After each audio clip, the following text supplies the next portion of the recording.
big. I mean, it's one of the greatest shoes to play. He's going to space out the floor for his team, another defender.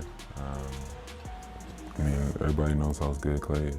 Kawhi Leonard has not played in a game for a while as he continues to work his way back from an ACL injury that sidelined him all of the 2021-22 seasons, and finally, an update regarding his health has been given. Keep watching till the end of this video because, actually, a sort of healthy Kawhi won't solve all the Clippers' problems, and you're about to find out why. Let's get started. Kawhi Leonard's health status. Leonard suffered a right knee injury during Game 4 of the 2021 Western Conference semifinals. The two-time NBA Finals MVP came up limping after a drive toward the basket against former Jazz forward Joe Ingles. He ended up sitting the last 4+ minutes of that contest, but in his post-game interview with TNT, he said, "I'll be good." But unfortunately, the injury was far more serious than he thought and ended what had been a spectacular playoff run. On July 13, 2021, the Clippers announced that he underwent successful surgery to repair the partially torn ACL. Kawhi Leonard underwent successful surgery today to repair a partial tear of his right anterior cruciate ligament. There's no timetable for his return, the statement read. Kawhi even signed a long-term $176.3 million deal to stay in LA in part. According to the Clippers' president of basketball operations, Lawrence Frank, Leonard is a transient player. This agreement marks another important moment for our franchise and our fans as we strive to create a championship-caliber organization where players find the success and fulfillment they seek. We are eager to continue building with Kawhi. For now, we will do whatever we can to support him in his recovery from injury. We look forward to seeing him back where he wants to be, on the court with his teammates, Frank said. "One thing, I wanted to secure some money, and I wanted to be able to come back if I was able to this year. If I would have taken the one-and-done deal, I probably would have not played just to be cautious and opted out and took a 5-year deal. But I'm here. I'm here to be a Clipper. I'm not going to another team unless something drastic happens. I'm here for the long run," Leonard said. The big return. After appearing in his first NBA game since the rehab, Kawhi predicted that it would be a long journey before he fully heals from an injury that sidelined him for the entire 2021-22 season.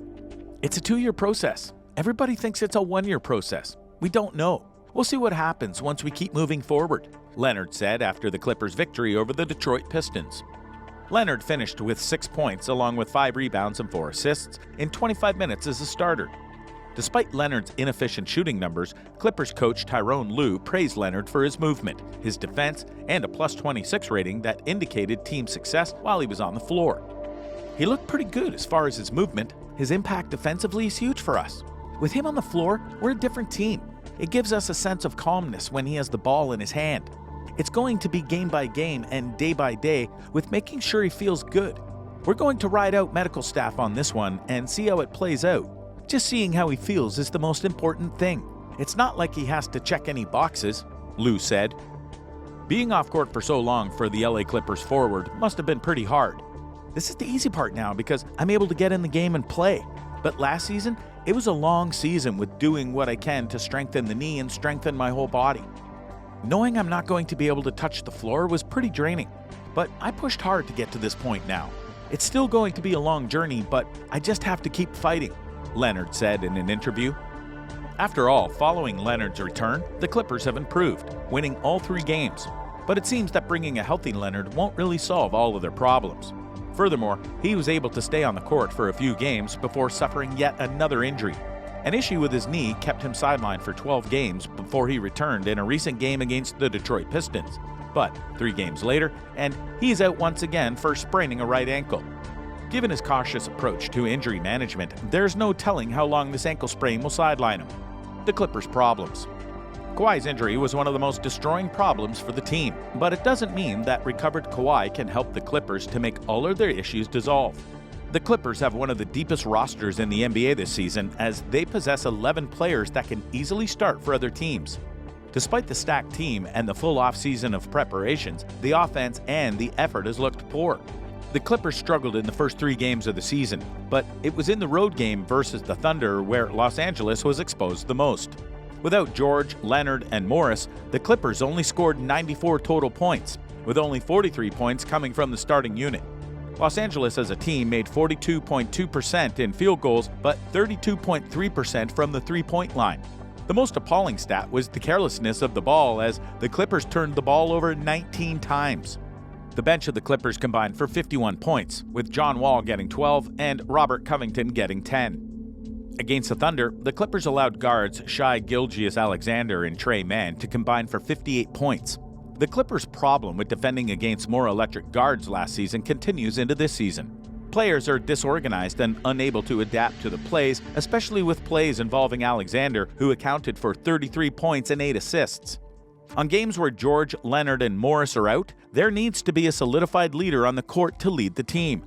It is too early for fans or the team to panic, but there will have to be some adjustments if the Clippers continue to experience problems. Paul George needs help on the offensive end of the court. The only consistent players through 4 games have been Ivica Zubac and John Wall. The problems are concentrated on one side of the ball. While the Clippers rank second in defensive standings in the NBA, they rank only 28th on offense, according to Cleaning the Glass. One of the reasons reflects history. Since 2009-2010, according to Cleaning the Glass, only one team has reached the finals while ranking outside of the top 10 on offense.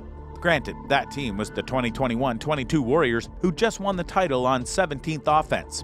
But that's still hardly a precedent for a team that's thriving with such inefficient offensive production. The defense could win championships, as the cliche goes, but a top 10 offense is crucial too. While the Clippers have increased their winning streak since Leonard's return, they have done so against the Pistons, Spurs, and Jazz. They still have a long way to go to prove they can score at the championship level. The Clippers rank 27th in turnover rate, ahead only of the reckless youngsters in Houston, Orlando, and San Antonio. It's a disaster for a team with so many experienced guards and wings whose biggest moves over the past year have been adding Powell and John Wall. It's the franchise's worst turnover rate since 2010-2011, the final season before trading for Chris Paul. They also rank 27th in offensive rebound rate, which makes more sense given the roster construction. Ivica Zubac is the only center in the rotation, as the team opted to fill their front court with variable forwards like Robert Covington. But when Zubac isn't down and the team is playing small, the Clippers lock in just 19.2% of their misses. Leonard's return to the starting lineup after missing 13 of the team's first 15 games should help stabilize the situation.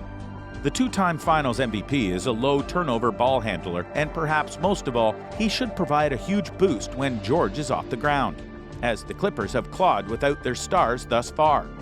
But as much as any NBA team would struggle without their best player, the problems aren't all the result of Leonard's absence. A lot of hopes for these Clippers are that the NBA's deepest roster would give the Clippers a boost, even if Leonard or George, who's now struggling with a thigh strain on a daily basis, miss time. What do you think about the Clippers? Can they improve their stats? Let us know your thoughts in the comments down below.